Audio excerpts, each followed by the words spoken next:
Chinière entra dans la chambre d'Ezine sans frapper.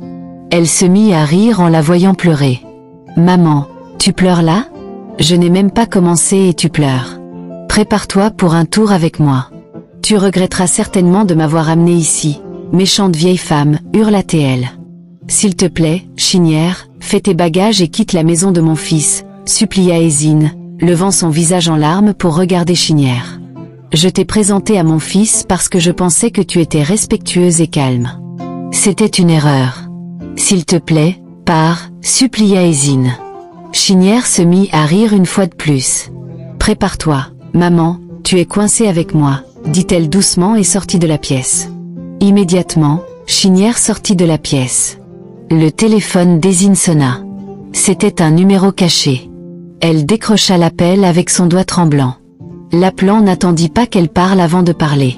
« Bonjour, vieille femme. Je m'appelle Scorpion. Je vous appelle pour vous avertir de bien vous comporter et d'être une bonne femme.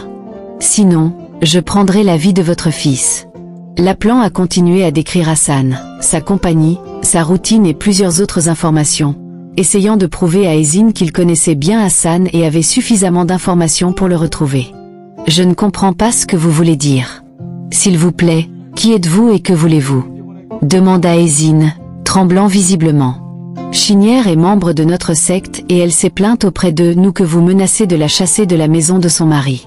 Si vous aimez votre fils unique et votre enfant, vous feriez mieux de rester calme, sinon nous le ferons tomber. »« Je ne vous avertirai plus, » répondit l'appelant et raccrocha immédiatement. Ezine se jeta au sol et pleura amèrement. « Voyez ce que je me suis fait. Essatou et Ngozi n'ont jamais été impolis avec moi, ni ne m'ont menacé. Que ai-je fait ?» dit-elle en continuant à pleurer. Elle pleura jusqu'à s'endormir et ne savait pas quand Hassan serait revenu. Le lendemain matin, Chinière sortit de la chambre et entra dans la cuisine, suivie de près par son mari. Avec un sourire chaleureux, l'image parfaite d'une épouse dévouée, elle salua Ezine qui était déjà dans la cuisine. « Bonjour, maman. As-tu bien dormi? Merci beaucoup de m'avoir aidée. Tu es la meilleure belle-mère qui soit. » Ezine se tourna vers elle, toujours en colère contre elle pour l'événement de la veille. Elle ne répondit pas à son salut. Au lieu de cela, elle se retourna et se concentra sur sa cuisine. « Maman, ma femme te salue, » dit Hassan, se demandant si elle ne l'avait pas entendu. Avant qu'Ezine ne puisse répondre, Chinière se mit à pleurer. « Je ne veux pas m'interposer entre toi et ta mère, mais parfois elle est un peu dure avec moi. Je ne sais pas ce que je lui ai fait. Elle est froide envers moi depuis quelques jours maintenant, » dit-elle en continuant à pleurer. Hassan avait le cœur brisé en voyant sa femme pleurer. « Pas encore, maman. C'est toi qui m'as présenté ma femme. J'apprécierais que vous viviez tous les deux en paix. » Ezine était choquée et triste qu'Hassan ait cru sa femme sans même demander sa propre version de l'histoire. Elle savait que Chinière mentait et n'était que manipulatrice. Au cours des jours suivants, Chinière a continué son opération douce. Chaque fois qu'Hassan était là, elle était l'épouse parfaite, douce, attentionnée et respectueuse. Mais quand ils étaient seuls, elle s'assurait de contrarier Ezine. Ezine est devenue la femme de ménage et la fille de course de la maison. Elle a obéi à toutes les instructions de Chinière. Elle ne pouvait pas risquer de perdre son unique enfant. Chaque fois qu'elle se souvenait de l'appel inconnu, des frissons lui parcouraient le dos. La nuit, Chinière racontait à Hassan beaucoup de choses sur sa mère, suggérant indirectement qu'Ezine ne l'aimait pas et agissait comme la victime. Ezine regarda impuissante sa relation avec son fils commencer à se détériorer. Hassan commença à passer moins de temps avec elle et prit souvent parti pour Chinière lors des désaccords. Chaque fois qu'elle demandait à Hassan de la voir dans sa chambre pour une discussion privée, il lui donnait 1 million de raisons pour lesquelles il n'aurait pas le temps de la voir. Chinière réussit à créer un fossé entre eux et Ezine se sentit seule et isolée. Cela continua jusqu'à ce que leur mariage ait atteint 1 an. Ezine resta dans la maison avec eux, refusant de partir. Hassan revint du travail un jour et refusa de saluer sa mère. Elle le salua mais il ne répondit pas. Au contraire, il garda un visage impassible. Mais immédiatement, Chinière sortit de la pièce et le salua. Il la serra dans ses bras et l'embrassa. Puis, se tournant vers sa mère, il lui demanda « As-tu effectivement rendu visite à un spiritualiste qui t'a dit que Ngozi était une femme stérile ?» Ezine fut déconcertée. Elle ne s'attendait pas à cette question. « Pourquoi demandes-tu cela, mon fils ?» demanda-t-elle doucement. « J'ai rendu visite à une amie malade à l'hôpital aujourd'hui et j'ai croisé Ngozi. Elle est très enceinte et sur le point d'accoucher, » répondit Hassan, essayant de ne pas élever la voix. Ezzine resta silencieuse pendant un moment, après quoi elle commença à s'excuser auprès d'Hassan. « Je n'ai rendu visite à aucun spiritualiste.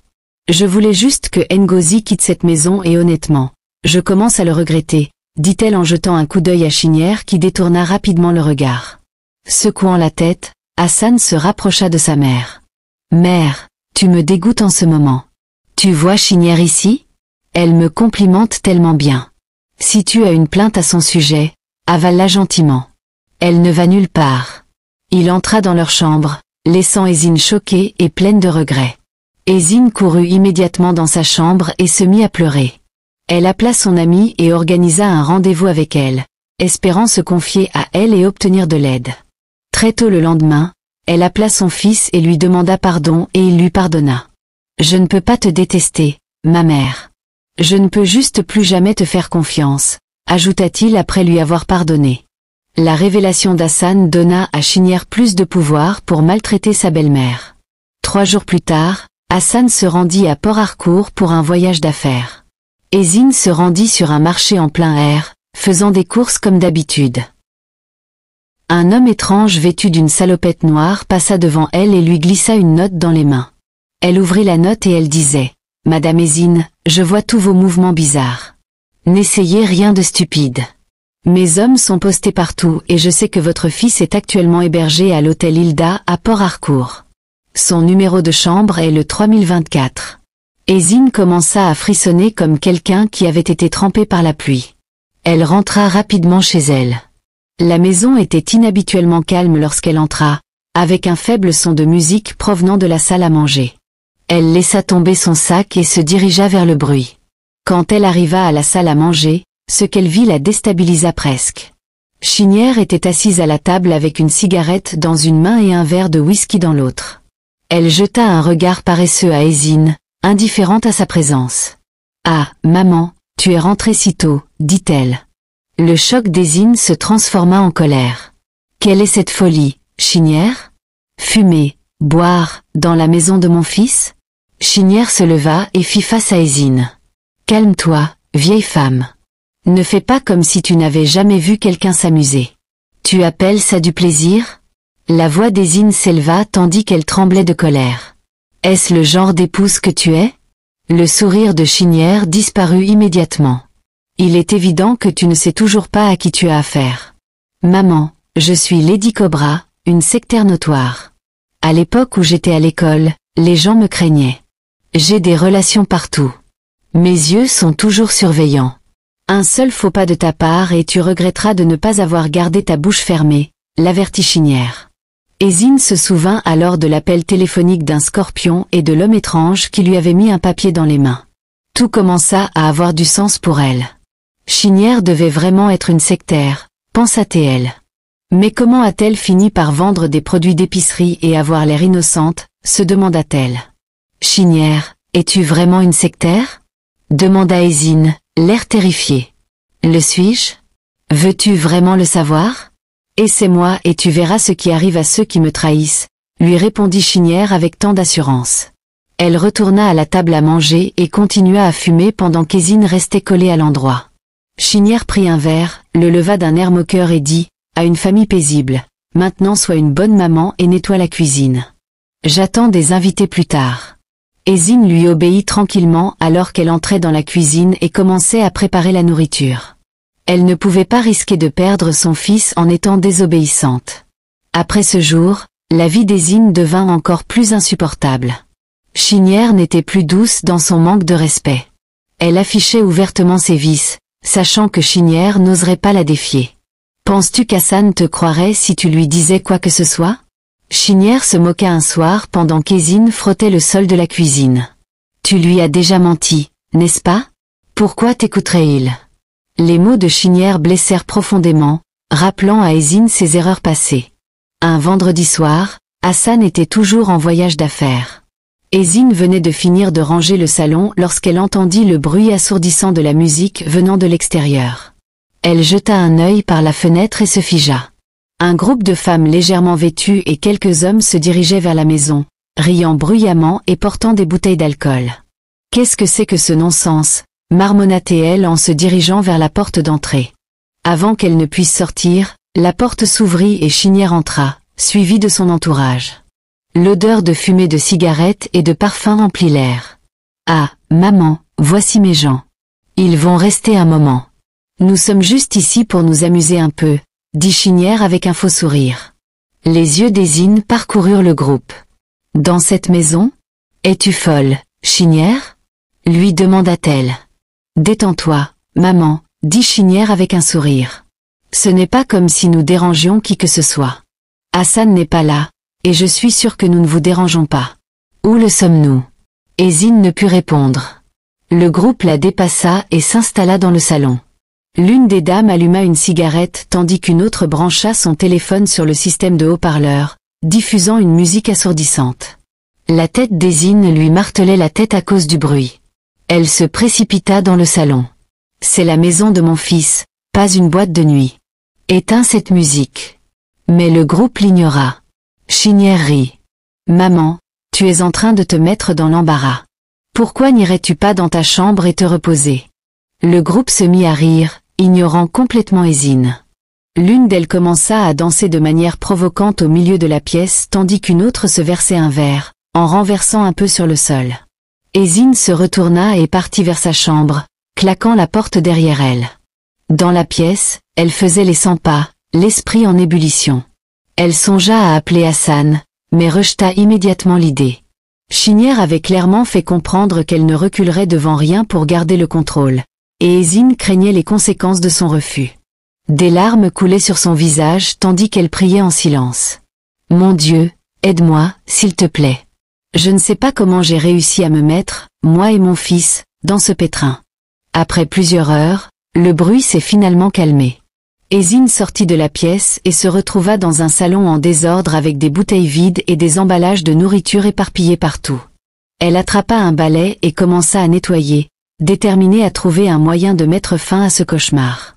Environ 2 mois avant leur 2e anniversaire de mariage, Chinière tomba malade et eut la nausée. La situation s'aggrava au bout de 2 jours, et Hassan l'emmena à l'hôpital, où elle fut confirmée enceinte. Hassan était si heureuse, tout comme Chinière. Ils annoncèrent la nouvelle à Ezzine à leur retour à la maison. Ezzine était heureuse de sa grossesse mais triste de voir son premier petit enfant naître de Chinière, sa pire ennemie à ce moment-là. Après être tombée enceinte, Chinière a soudainement changé. Elle a repris ses devoirs d'épouse, s'occupant de la maison et préparant les repas à la surprise d'Ezzine. Elle a également commencé à respecter Ezzine comme avant. 6 mois après le début de sa grossesse, Chinière a annoncé au dîner qu'elle avait quelque chose à dire à son mari et à sa belle-mère. Elle s'est raclé la gorge et a commencé à parler. « Hassan, mon amour, je n'ai pas été une bonne belle-fille pour maman. J'ai fait semblant tout le temps. » Elle a continué à raconter à quel point elle avait maltraité Ezzine. Le visage d'Hassan a changé immédiatement, mais Chinière a continué. Il y a quelques années, à l'université d'Enugu, j'appartenais à un groupe sectaire dangereux. Bien que j'ai été forcée de les rejoindre contre mon gré, je suis devenue l'une des femmes les plus redoutées du campus. J'ai fait tellement de choses terribles. Mais après avoir quitté l'école, je suis devenue une personne différente. J'ai arrêté d'assister à leurs réunions d'anciens élèves. Ils ont menacé de me faire payer, mais j'ai tenu bon. Après plusieurs tentatives infructueuses de me tuer, ils ont décidé de me laisser tranquille. J'ai déménagé à Lagos pour recommencer à zéro parce qu'ils ont utilisé leur relation pour m'empêcher d'obtenir un bon emploi à l'Est. J'ai commencé à vendre des légumes au marché libre où maman m'a finalement rencontré. Après son départ, le jour où elle m'a demandé d'épouser son fils, une de mes très bonnes clientes, devenue amie, est entrée dans mon magasin. Pendant que je m'occupais d'elle, elle m'a demandé qui était la femme qui venait de quitter mon magasin. Étant une cliente proche, je lui ai confié que la femme voulait que j'épouse son fils. C'est elle qui m'a dit que vous avez été mariés 2 fois et que votre mère s'est assurée que vous renvoyiez vos ex-femmes, ce qui a conduit à la fin de vos mariages. Elle a dit qu'elle était l'amie de votre première femme. Si vous devez avoir un mariage réussi, N'y allez pas et commencez à être une bonne épouse. Tu dois être brutale et irrespectueuse, sinon tu seras expulsée de la même manière que ces ex-femmes ont été expulsées. Elle m'a prévenue. Je n'ai pas cru tout ce qu'elle disait jusqu'à ce que je te rencontre, Hassan, et que tu correspondes parfaitement à sa description. C'est pourquoi j'ai décidé de mettre en scène tout le drame. Alors maman, la scène de la cigarette, la fête bruyante, tout cela était une mise en scène. J'ai payé ces gens pour venir ici. Un ami les a organisés pour moi. Oui, j'étais une mauvaise fille avant, mais j'ai changé. Je voulais juste te mettre en colère et que tu partes pour que je puisse profiter de mon mariage, mais tu as refusé. Je te dis tout cela maintenant parce que je ne souhaite plus continuer. Tu peux décider si tu veux rester mariée à moi ou non. Maman a toujours voulu que je quitte cette maison et je suis prête à partir maintenant, conclut Chinière. Non, non, non, Chinière. S'il te plaît, reste. Je veux que tu restes. N'est-ce pas coupé? J'avais vraiment besoin de quelqu'un pour me donner une leçon et tu l'as fait. Essatou et Ngozi ne m'ont rien fait de mal. J'étais juste égoïste et insécure. J'ai beaucoup souffert en élevant mon fils après la mort de son père. Il avait seulement 5 ans quand son père est décédé. J'ai fait tellement de travaux manuels, de la lessive des gens, des courses, du travail sur les chantiers de construction et bien d'autres travaux sales juste pour mettre de la nourriture sur notre table et l'envoyer à l'école. Je voulais toujours contrôler sa vie même après son mariage, mais ces ex-femmes ne coopéraient pas avec moi. J'avais peur qu'elles se mettent entre nous et enlèvent l'amour et le respect qu'il avait pour moi. C'est pourquoi j'ai fait ce que j'ai fait. Je t'ai présenté à lui en pensant que je pourrais facilement vous contrôler tous les deux. Mais j'ai appris mes leçons et je vous souhaite bonne chance à tous les deux. Je retournerai au village d'ici le week-end et je vous laisserai vivre votre vie. Je reviendrai accueillir mon petit enfant quand il naîtra, ajouta-t-elle. Chinière se leva et s'agenouilla devant Ezzine en pleurs. Je suis désolée, maman. J'ai exagéré. S'il te plaît, trouve dans ton cœur de me pardonner, implora-t-elle.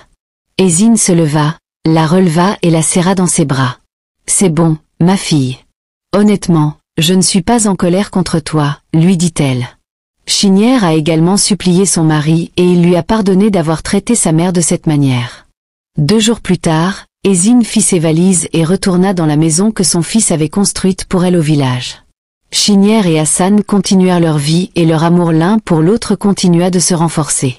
Exactement 9 mois plus tard, Chinière et Hassan accueillirent un petit garçon qui était le portrait craché d'Hassan. Ezzine leur rendit visite et resta 2 mois après quoi elle retourna chez elle. Hassan et Chinière vécurent heureux pour toujours et eurent d'autres enfants. Merci beaucoup d'avoir regardé.